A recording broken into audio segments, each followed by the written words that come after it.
Aujourd'hui, je voulais vous montrer ce petit outil de chez ABC Hobby, le fabricant de carrosserie en Lexan, fabricant japonais. Il y a un bel outil aux couleurs Tamiya, bon, c'est assez drôle. C'est un outil qui permet de couper les body posts, c'est-à-dire les supports de carrosserie, de les couper nettement et de faire un chanfrein. Alors, il est vendu, tout est écrit en japonais, mais avec Google Trad, je vous rappelle qu'on peut prendre une photo et en direct live, il vous traduit. Donc là, c'est un coupeur de pointe en français ou un emporte-pièce Sakisho, je ne sais pas pourquoi, en anglais. Je vous montre le principe. Donc le coupeur de pointe permet de faire euh, deux hauteurs de body post. On peut les faire ou bien à 6 mm ou bien à 10 mm, c'est-à-dire laisser deux trous là ou laisser un trou au-dessus du clip de carrosserie.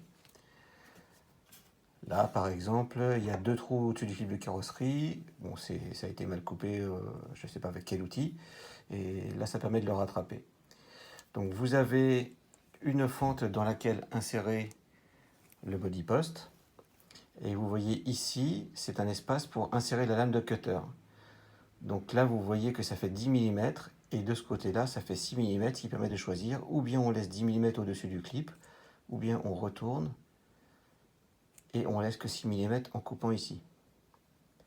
Donc ça c'est pour la première partie. Alors vous avez ici une petite vis. Au bout de la vis, vous avez une bille qui rentre ici, qui permet de faire coulisser une lame de cutter. Donc le but c'est de mettre une lame de cutter petit modèle, hein, pas le gros modèle de bricolage, de le mettre dans la fente. Voilà, avec la vis on remonte. Et là on a la place de mettre le body post.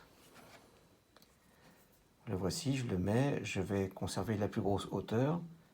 Donc là, c'est la plus grande, c'est ici. Je l'insère dedans. Il apparaît de ce côté-là. Et après, il n'y a plus qu'à visser.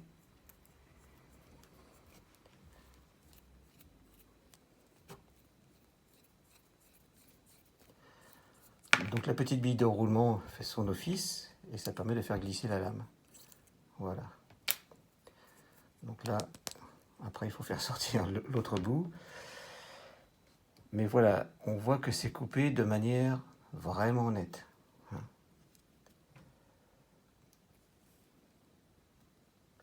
Voilà, là on voit avec le reflet que c'est coupé très net. Ensuite, il y a ici la partie taille crayon. Là, il y a un angle. Quand on met le body post ici, ça forme un angle. Et la partie taille crayon, on tourne comme ça. Et voilà. Le support de carrosserie est coupé. Il est fini. C'est beau, c'est net. Certains trouveront ça utile, d'autres totalement inutile. Et moi, je préfère avoir un beau body post comme ça, qu'une horreur qui dépasse, qui mériterait d'être limée ou autre chose.